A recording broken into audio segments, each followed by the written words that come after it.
Y continuando con nuestro programa general de esta reunión nacional de mejora regulatoria, vamos a presentarles el segundo panel denominado Competitividad, retos y perspectivas de México desde la visión del sector empresarial, teniendo como panelistas a invitados como el señor ingeniero Eduardo Coronado Quintanilla, CEO de la empresa Coflex S.A.D.C.B., así como el licenciado Francisco Lobo de la Garza, presidente suplente del Consejo Ciudadano de Mejora Regulatoria del Estado de Nuevo León y miembro del Consejo Directivo de la Cámara de la Industria de la Transformación de Nuevo León, CAINTRA.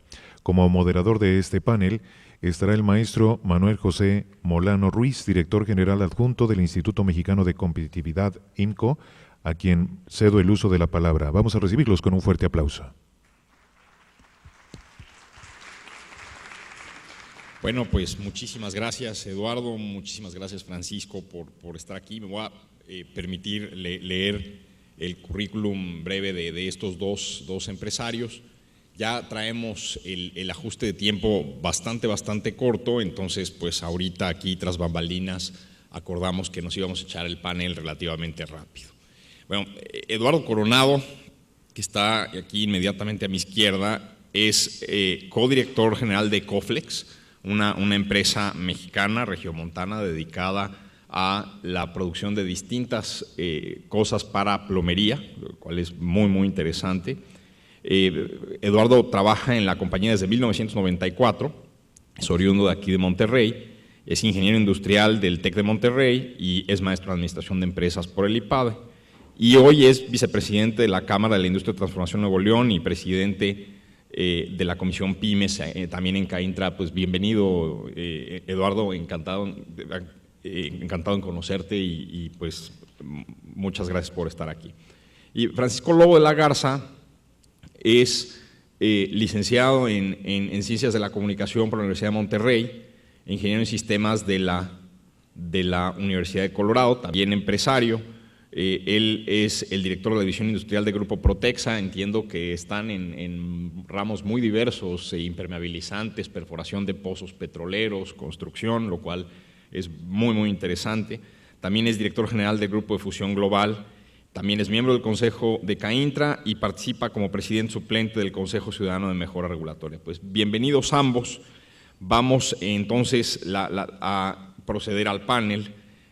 Siempre en estos temas de mejora regulatoria, pues es importante que los reguladores se den cuenta pues qué piensa el sector privado respecto a la regulación y qué necesitan las empresas para tener un entorno regulatorio favorable, y pues estamos seguros que vamos a tener muy buenos datos y muy buenas intuiciones con la conferencia de ustedes dos. Entonces, pues arranquémonos por orden alfabético. Eduardo, si nos haces favor. Muchísimas gracias.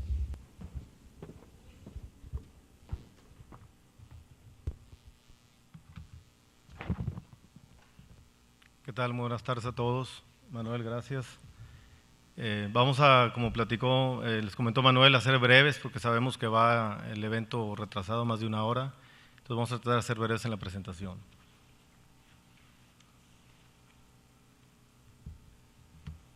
Esta presentación que les voy a presentar ahorita es algo que preparamos en CAINTRA desde hace 3 años y es una propuesta de simplificación fiscal para las pymes.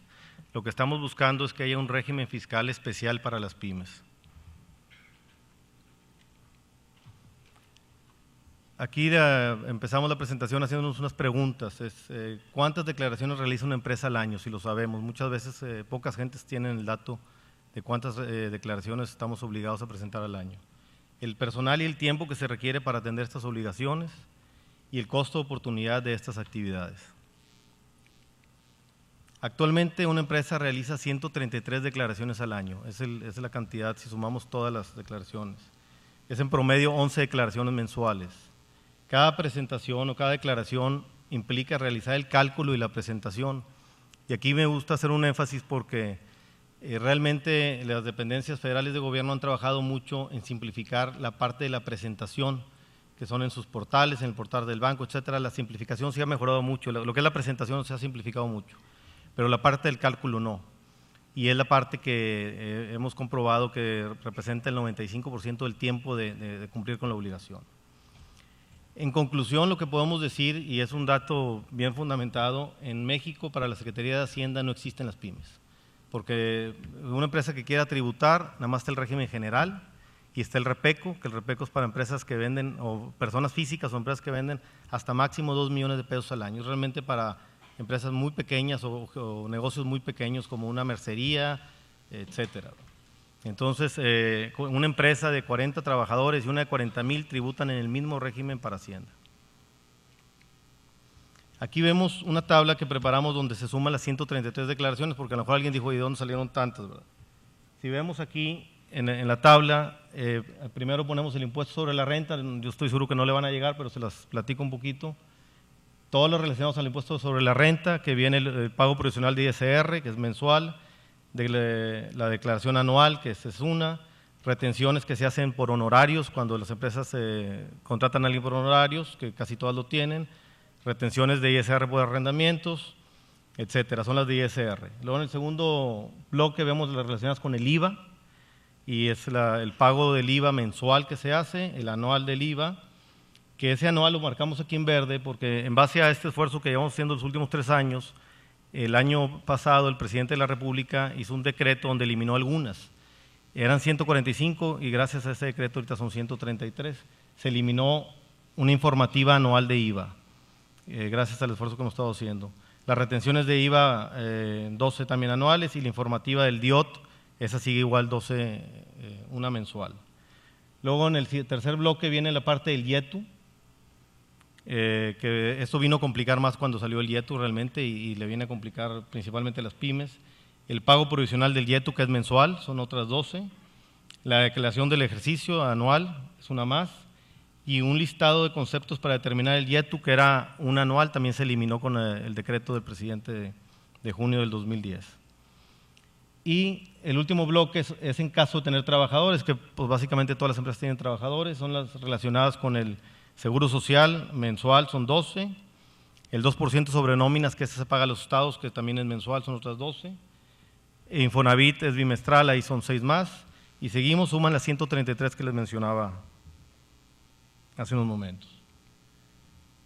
Y bueno, dijimos, ¿cómo le hacen otros países? Vamos a analizar cómo le hacen otros países. Ahí vemos que en Estados Unidos existe un régimen especial para pymes, ahí sí diferencian, si eres un pyme, haces relacionadas con el impuesto sobre la renta es solamente una, cuando aquí en México son 30 y tantas relacionadas con el impuesto sobre la renta. Solamente una declaración anual y se hacen 4 pagos estimados durante el año. Pero el pago no implica más que agarrar la chequera, hacer el cheque y pagar. Y si pagaste más o menos, te lo regresan o lo tienes que pagar con intereses. Entonces realmente estamos hablando de una contra 36, Estados Unidos contra México, declaraciones relacionadas al ISR. Y luego ya lo que es el Medicare es trimestral y otro impuesto que tienen es también trimestral. Y se define bien lo que es una pyme, son empresas con menos de 500 trabajadores y tributan en este régimen.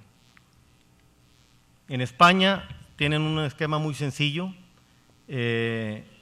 Todas las empresas en España tributan mensualmente todas las obligaciones, pero si las empresas que vendieron menos de 6 millones de euros el ejercicio anterior, las tributaciones pasan de mensuales a trimestrales.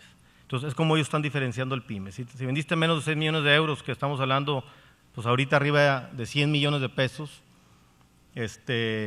tus tributaciones son trimestrales en vez de mensuales, entonces tienes una cuarta parte. La propuesta que establecimos ahí en CAINTRA es establecer un régimen fiscal simplificado para pymes, similar a lo que tienen en algunos otros países como mencionamos España y Estados Unidos. Y mencionamos que un primer paso, porque realmente creemos que la propuesta puede ir mucho más a fondo, pero un primer paso que estamos haciendo nosotros es llevar algunas declaraciones a frecuencia bimestrales o trimestrales, con el fin de reducir el tiempo que invierten los contribuyentes en hacer el cálculo principalmente y en hacer la presentación.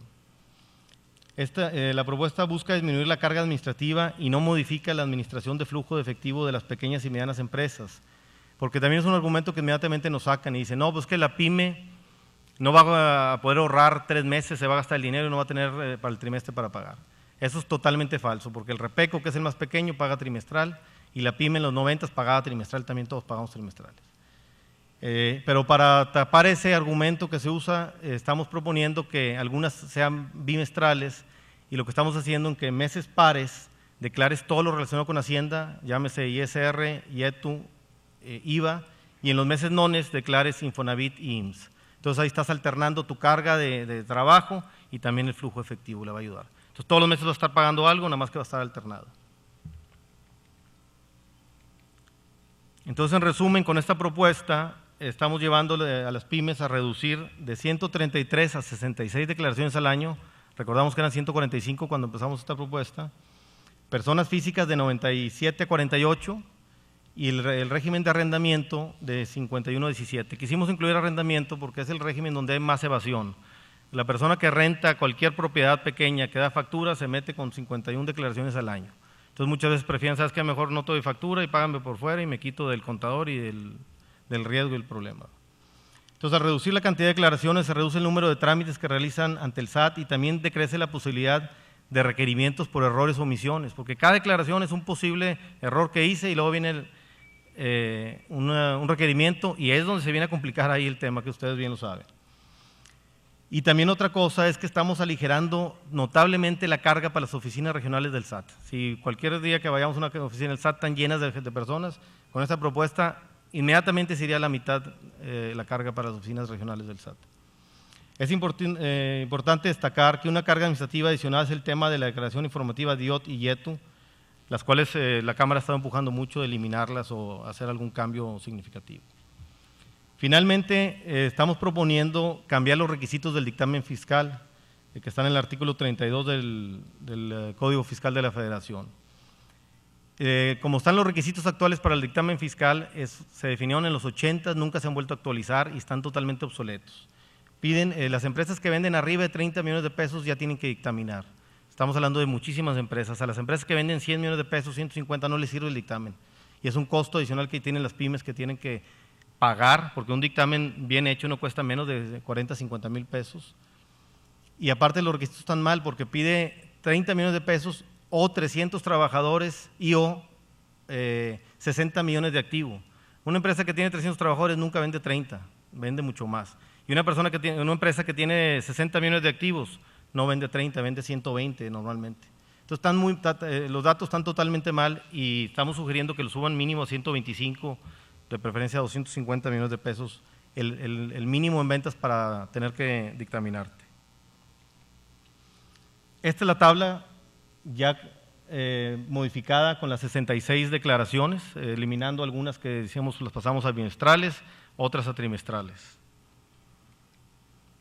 ¿Qué avances hemos logrado? Como les comenté, el 30 de junio se hizo un decreto por parte del Presidente de la República donde se eliminaron 13, fueron unas anuales y otras mensuales, esas todas eran informativas, se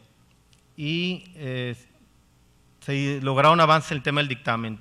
Bueno, en el tema del dictamen dieron una opción para no dictaminar, pero esa opción te obliga a presentar otros anexos que están igual de complicados o más complicados, entonces realmente no solucionó el problema bien. Lo que tienen que hacer es cambiar los requisitos del Código Fiscal.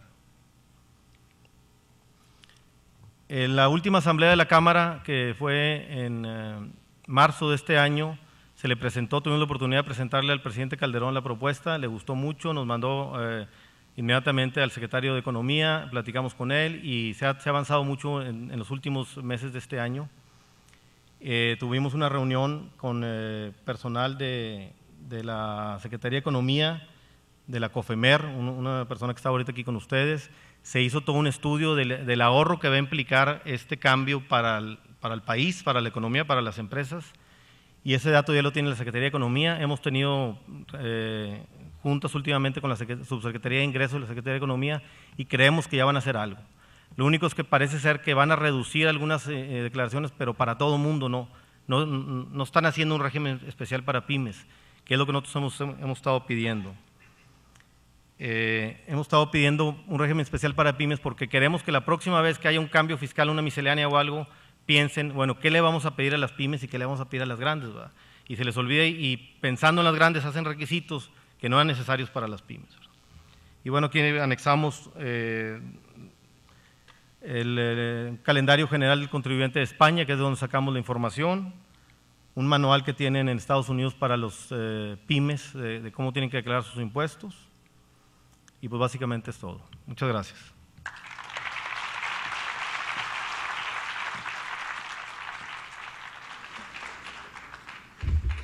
Muy importante simplificar y tener menos trámites en esta parte fiscal. Realmente creo que la Secretaría de Hacienda debería acudir a estos foros y tomar nota de este tipo de cosas.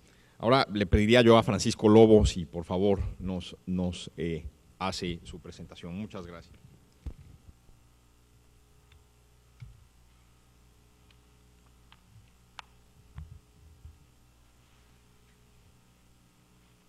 Ya nada más esperamos a que nos pongan la presentación en la pantalla y estamos listos. Es la otra. A mí me va a tocar platicar con ustedes del tema de participación ciudadana, que sin duda es un tema de muchísima importancia en la competitividad de cualquier país y no se diga de México. La participación ciudadana se ha visto que ha ido evolucionando en el tiempo y hemos ido iniciando las actividades con el gobierno. Hay un científico que dijo algo muy interesante, que dice que la vida es muy peligrosa no por las personas que hacen el mal, sino por las personas que se sientan a ver qué pasa, ¿no? Definitivamente en la participación ciudadana es un muy buen antídoto a estar sentado a ver qué pasa y acciona a la ciudadanía a participar.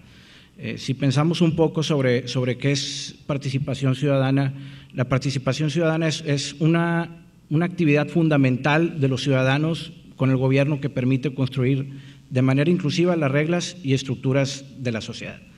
Esa es una buena idea de lo que es o cómo visionamos nosotros la participación ciudadana. Sin duda logra que el gobierno conteste las preguntas más importantes a su pueblo y que éste haga lo mismo con el gobierno, ¿no? Y son muy sencillas, ¿qué es lo que quieres? ¿Qué es lo que necesitas? ¿Y cómo lo hacemos, ¿no? Son preguntas muy elementales que no nos preguntamos, ¿no? Y esto lo que logra o lo que nos conlleva es a que garantiza que las buenas intenciones se traduzcan en buenos resultados. Yo creo que sin duda hay buenas intenciones en todos lados, ¿no? Hemos visto buenas intenciones del gobierno, buenas intenciones que se implementan mal, buenas intenciones de los ciudadanos que se implementan mal por el simple hecho de no estar comunicados y de no estar trabajando en equipo, ¿no? Yo creo que el trabajar juntos es un elemento muy importante. Hay otra vez regreso al mismo científico que acaba de recalcar, que es Albert Einstein, y es el mismo que describió que fuera posible las bombas nucleares, ¿no? Entonces yo creo que sabe más o menos de lo que está hablando. Y dice que la locura es hacer lo mismo una y otra vez esperando resultados diferentes. Yo creo que es importante hacer una pausa en el tiempo y entender lo que nos ha traído donde estamos, ¿no? Es importante aprender del pasado, es importante reconocer el pasado y es importante tomar cartas en el asunto para el futuro. Regreso a la parte de participación ciudadana, que si la vemos como un destino o como un objetivo, en su etapa madura permite que la ciudadanía tenga el espacio adecuado para exigir y tomar responsabilidad en las decisiones que forman el futuro del país.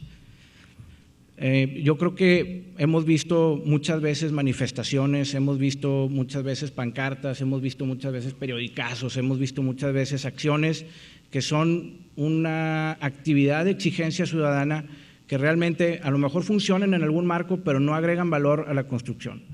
Definitivamente la participación ciudadana abre el escenario que permite que la ciudadanía tome responsabilidad o corresponsabilidad con el gobierno para participar. Permite que el gobierno también haga uso de conocimientos de una cultura y de experiencia variada para solucionar las necesidades del pueblo. Es imposible pensar que un gobernante tenga las respuestas a todos los problemas o tenga las soluciones a todos los problemas, y creo que los mejores activos que los gobernantes tienen son los ciudadanos. En la ciudadanía encontramos expertos en todo tipo de materias, en todo tipo de problemas, gente que está estudiada, que conoce. Claro, hay de todo, no nada más hay expertos, pero hay activos en la sociedad que no estamos utilizando para solucionar los problemas actuales. Y creo que el gobierno tiene que hacer uso de esos recursos que sin duda pueden brindar una nueva visión y una nueva solución a problemas puntuales y enfocados. La realidad es que como ciudadanos y como gobierno no asumimos las responsabilidades, solo exigimos los derechos, ¿no? Y lo que es un poquito peor es que los derechos los exigimos en escenarios estériles. ¿A qué me refiero con eso? Yo creo que más que uno de nosotros hemos estado en una mesa de cena en donde escuchamos queja tras queja tras queja de las cosas que están mal en el país y de posibles soluciones ante su punto de vista. La realidad es que la queja no está mal, de hecho es un primer paso, un reconocimiento de un problema, ¿no? El hecho de que te quejes es porque estás reconociendo que algo está mal.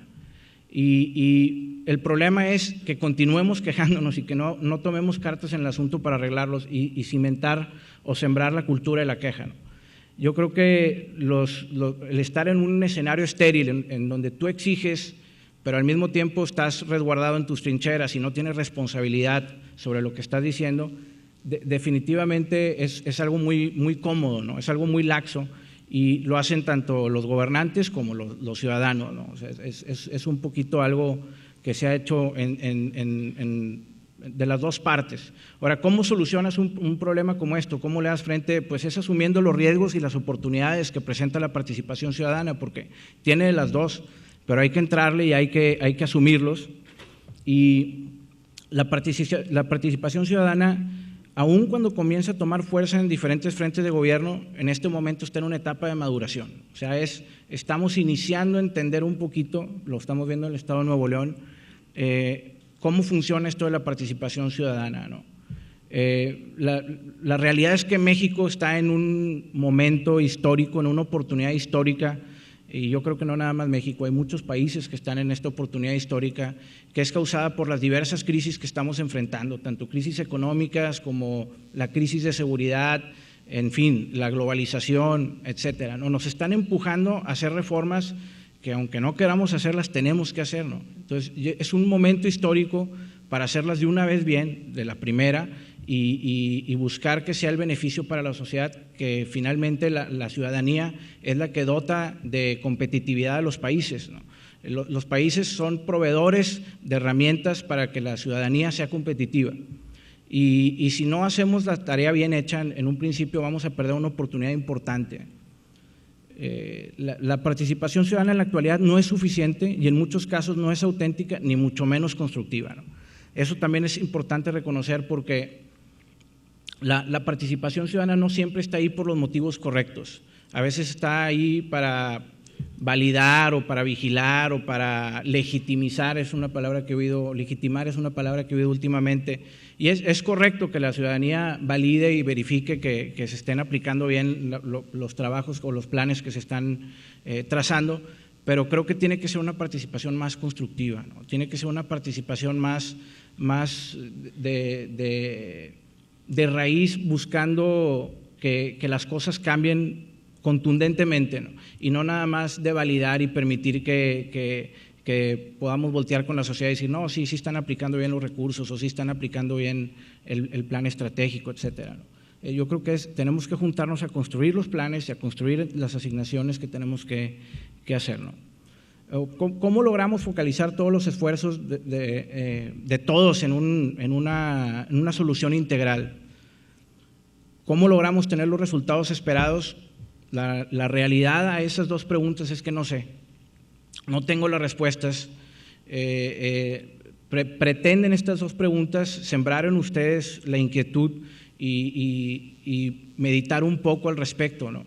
¿Cómo podemos lograr que se focalicen todos los esfuerzos de las partes en una solución integral? Yo creo que es una misión muy interesante para todos los ciudadanos, recordando que los gobernantes también son ciudadanos, porque al final todavía recuerdo que el presidente empieza con la letra C y el gobernador empieza con la letra C, que es el ciudadano presidente de la República, ¿no? Entonces todos somos ciudadanos al final y tenemos que lograr una estrategia integral, ¿no? Y cuando nos cuestionamos esto, no les puedo contestar cómo, pero sí les puedo contestar lo que estamos haciendo, lo que está haciendo el gobierno, los primeros pasos que son los consejos ciudadanos, ¿no? Y los consejos ciudadanos tienen áreas de oportunidades, tienen importantes riesgos que hay que mitigar porque no operan en un marco protocolario estandarizado. Es decir, no es lo mismo el Consejo Ciudadano de Seguridad que el Consejo Ciudadano de Mejora Regulatoria o que el Consejo Ciudadano de la Reconstrucción de Nuevo León, etcétera. No operan en marcos completamente diferentes que son discrecionales y a lo mejor tienen ciertas compatibilidades, pero no están construidos con la misma intención y en unos casos son para legitimizar, en otros casos son para construir, en otros casos son para presionar, en otros casos son para comunicar a la sociedad que se está avanzando. Y la verdad es que son de carácter consultivo, que es decir, no tienen facultades.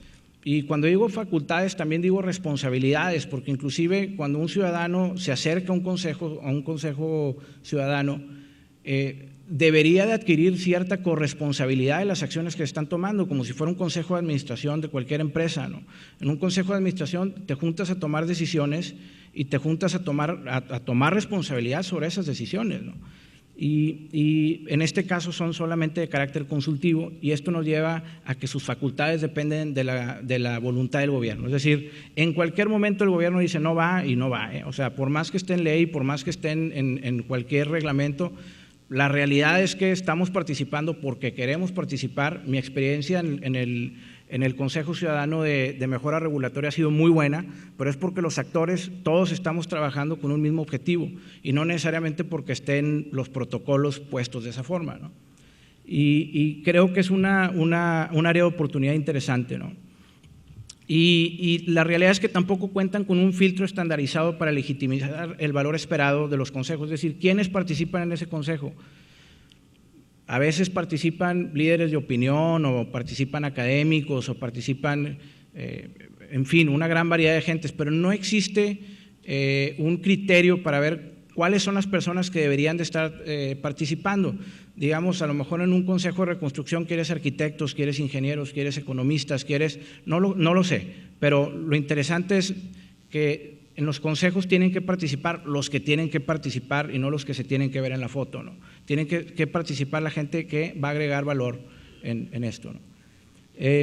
Ahora, por la parte del gobierno, también carece de cosas similares a la parte de la ciudadanía, ¿no? Que es de criterios estandarizados para la designación de la participación ciudadana en temas relevantes.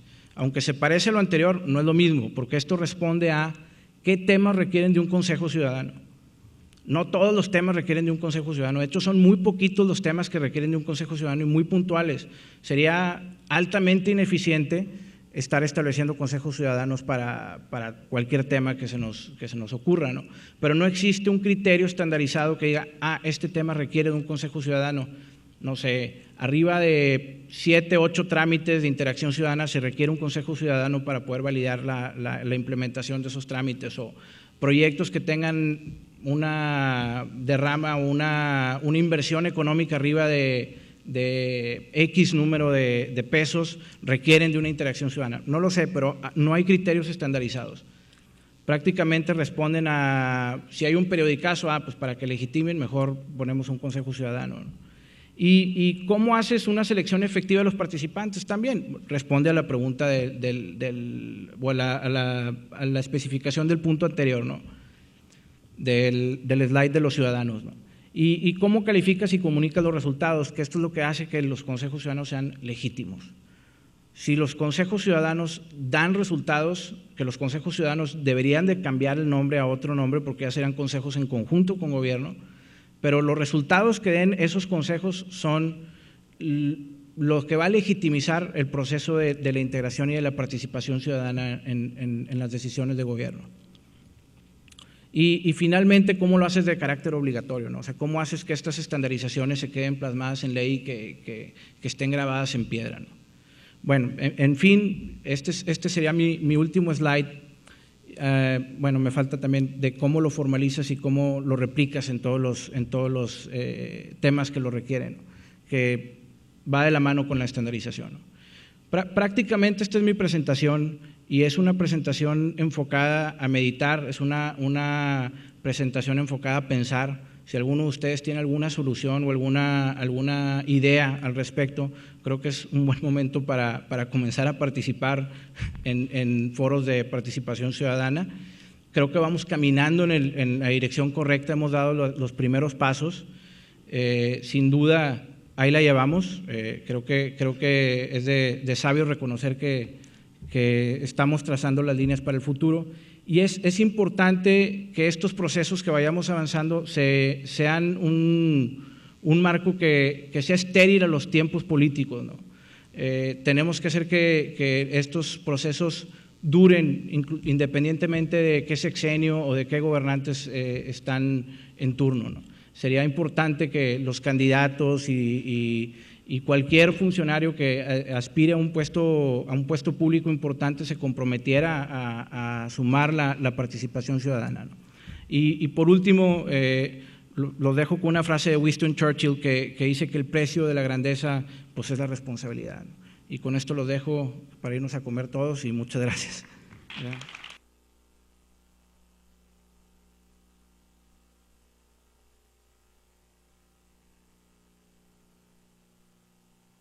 Pues en abono del tiempo y de la gran calidad de las presentaciones en este tema, primero tengo que felicitarlos a los dos, son muy claros en su exposición y muy sucintos, muy al punto.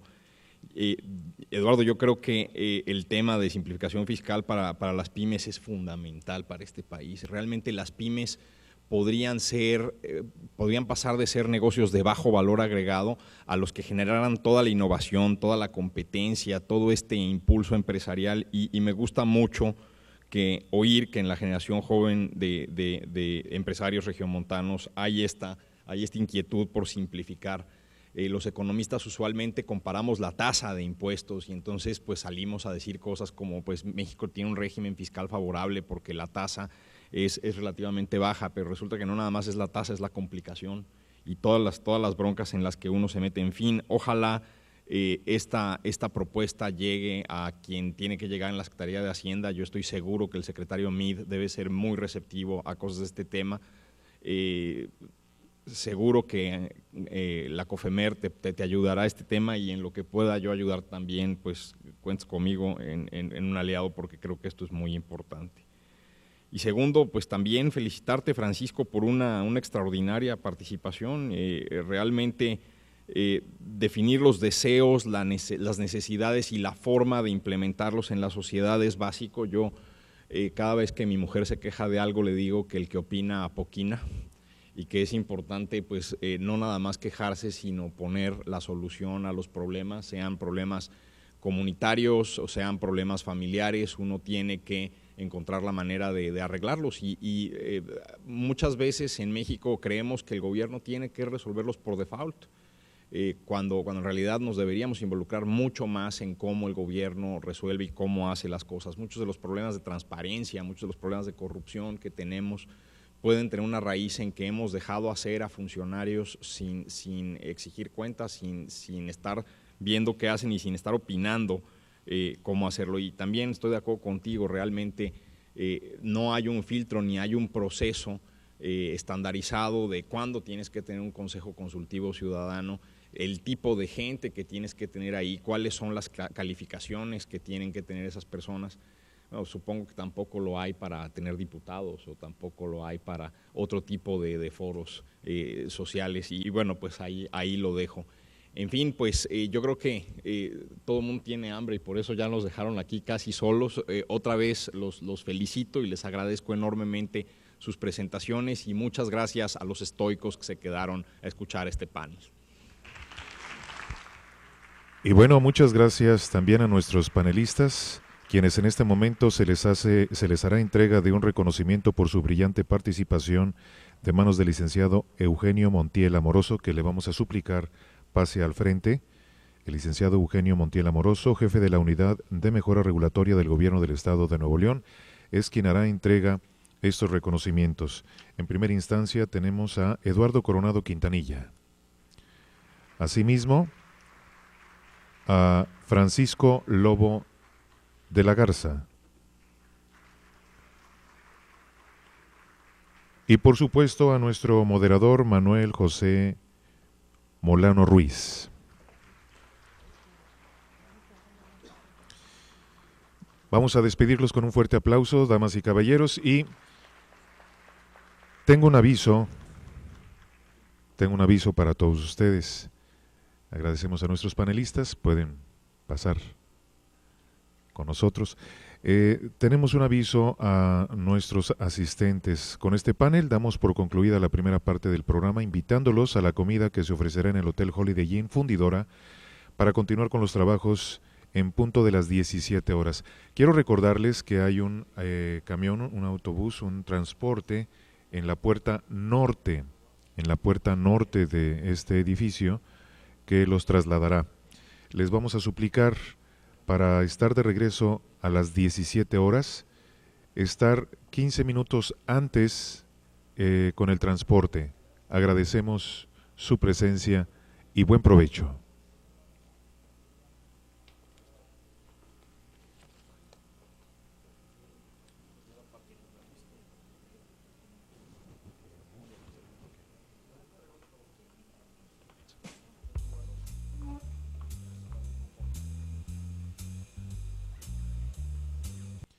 Está con nosotros de Brasil el señor Yadir Díaz Proenza, coordinador técnico de la Subsecretaría de Análisis y Acompañamiento de Política Gubernamental de la Casa Civil de la Presidencia de la República de Brasil.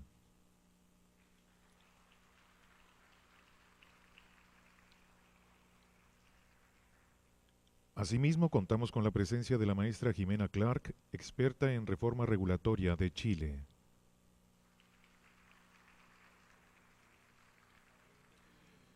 De Colombia tenemos el honor de contar con la presencia de la doctora Ana Paola Gómez, coordinadora nacional del Grupo Técnico de Regulación y Ambiente de los Negocios del Departamento Nacional de Planeación del Gobierno de Colombia.